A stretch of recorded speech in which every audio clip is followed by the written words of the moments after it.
और एक मन में ये था कि लौट के ज़रूर आएंगे एक दिन, लेकिन वो लौट के नहीं आए, वो शहादत हो गए। जी, मैं बहुत गर्व के साथ बोलती हूँ कि मैं एक शहीद की पत्नी हूँ। मेरा एक देवर है, वो भी 2018 में आर्मी में ही ज्वाइन किया, तो ताकि जब भी मैं शहीद हो जाऊँगा तो तिरंगा में लपट के मैं घर आऊँगा। 26 जुलाई, यही वह तारीख जिसे भारत अपनी विजय और पाकिस्तान अपनी पराजय के लिए कभी भूल नहीं पाएगा।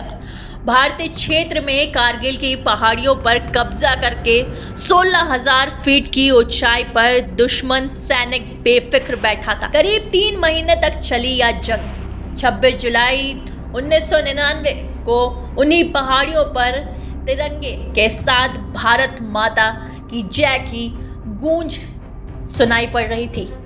आज 24 साल हो गए उस कहानी को जो हम सभी भारतीयों के जहन में है। उन योद्धाओं की पत्नी आज भी अपने हीरो को याद करती हैं। आइए सुनते हैं उन्हीं की कहानी, उन्हीं की जुबानी। नमस्कार, मैं लीजा और आप देख रहे हैं #भारत। आज कारगिल दिवस को पूरे 24 वर्ष हो चुके हैं। आज भी सबके जहन में उन वॉरियर की यादें हैं। सभी उनकी गौरव गाथाओं को याद करते हैं जिन्होंने कारगिल में इस देश के लिए अपने लहू को कुर्बान कर दिया। 527 इस देश के योद्धाओं ने अपनी सरजमी को बचाने के लिए अपनी जान हंसते हंसते कुर्बान कर दी। उन वीर नारियों को सम्मानित किया जाता है जो कि कारगिल दिवस में अपने घर वालों को, अपने पति को खो दिया हो।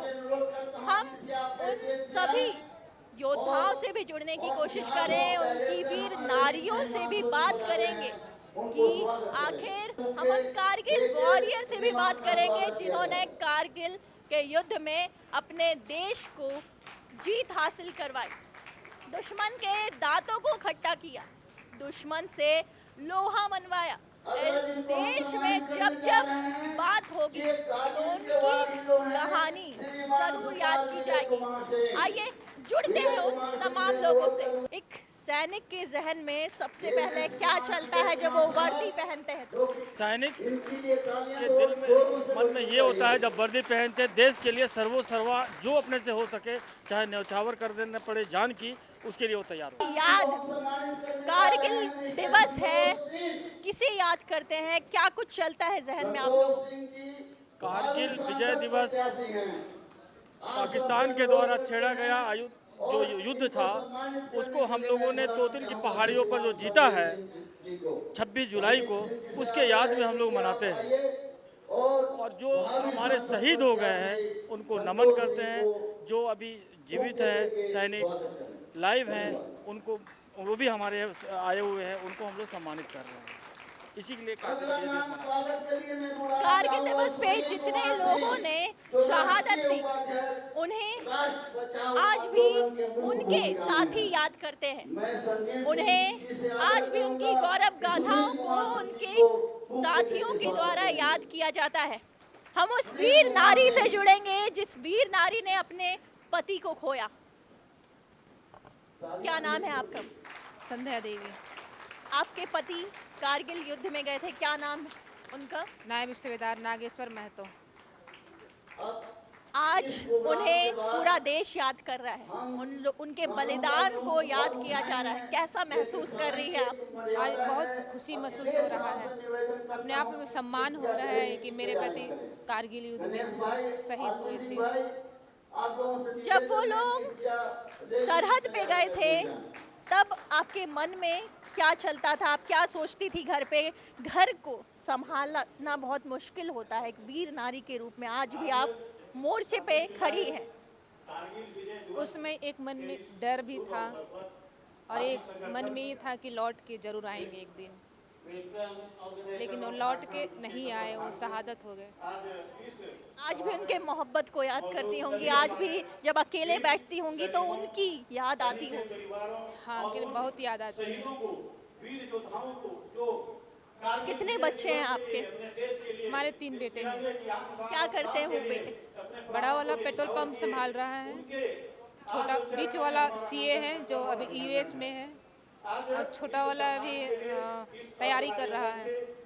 उन लोगों को क्या कहना चाहेंगी जो लोग आपको सुन रहे हैं, एक वीर नारी के रूप में? क्या प्रेरणा है उन लोगों की? प्रेरणा यही है कि जो भी अभी आज के जो युवा हैं उन लोग को मौका मिलना चाहिए देशभक्ति सेवा करने के लिए। हम चाहेंगे कि हमारे परिवार से भी कोई जाए सदस्य तो बहुत ज़्यादा खुशी होगी। आज भी चाहती हैं आपके परिवार? चाहते हैं कि हमारे परिवार से कोई बच्चे चले जाएं। दूसरी वीर नारी हमारे साथ है, कहाँ से आई हैं आप? कोटे से आई हूँ। क्या नाम है आपका? मेरा झिंगी डुमरो। पति का नाम? शहीद गौरव मुंडा। क्या महसूस कर रही हैं? आज उन्हें याद किया जा रहा है, 26 जुलाई 1999 का दिन। आपके पति ने कारगिल के पहाड़ों में अपनी गौरव गाथाओं को वो छोड़ के गए हैं। आज भी लोग आपकी तरफ जब देखते हैं तो वो उन योद्धा को याद करते हैं, आपके पति को याद करते हैं। कैसा महसूस करती हैं? जी, मैं बहुत गर्व के साथ बोलती हूँ कि मैं एक शहीद की पत्नी हूँ।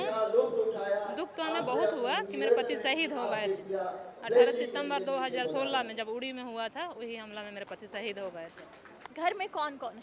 हमारी 3 बच्ची है और मेरी सास है और मेरा एक देवर है, वो भी 2018 में आर्मी में ही ज्वाइन किया है। मैं सोचती थी मेरे पति के जाने के बाद, एक बार मैं डर चुकी थी कि उसको आर्मी में नहीं जाना दूँगा। उसके बाद मेरा मन ख्याल आया कि डरना नहीं है, लड़ना है। पति ने क्या कहा था आपको? उसने हमको बोलता था, जब भी आता था तो बोलता था कि जब भी मैं शहीद हो जाऊंगा तो तिरंगा में लपट के मैं घर आऊँगा। अब क्या कहती थी आप उनसे? मैं इतना नहीं जानती थी, ये सब नहीं होगा, लेकिन उन्होंने जो बोलता था वो हमारे देश के लिए कुर्बान हो गए। करती होंगी उस समय? उस समय तो मैं बड़ी डरती थी, लेकिन अभी मामला में बहुत हिम्मत है कि बाद में मेरा देवर को भी मैंने मना नहीं किया। मेरी बड़ी बेटी जो है वो बोली कि चाचा को जाने दो। अब आपने उन्हें भेजा? भेज दिए मैंने बदला लेने? जी।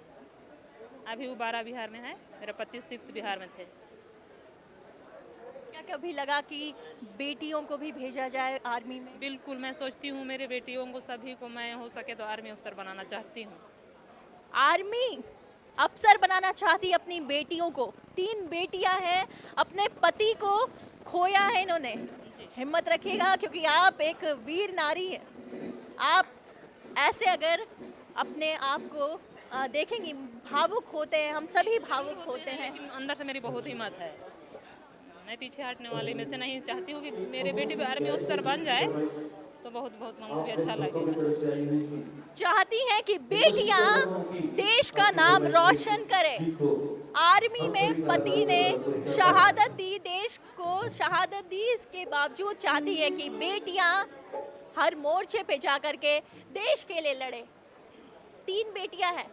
इन्होंने कहा कि मुझे पहले डर था लेकिन बाद में हिम्मत आई, क्योंकि इनके पति ने सिखाया था कि हिम्मत बनाए रखना, मैं तिरंगे में आऊँगा लेकिन मैं तुम्हारे साथ हर पल रहूँगा। आज इन्हें सम्मानित किया जा रहा है। हर वो शख्स वीर नारियों को गौरव की नज़र से देखता है, उनकी तरफ इज्जत की नज़र से देखता है, जिन्होंने इस देश के लिए अपनी जान कुर्बान कर दी। कारगिल दिवस सबके लिए कई यादें छोड़ गया, किसी के लिए कुछ दुख के पल, कुछ स्मृतियाँ और किसी के लिए एक सीख।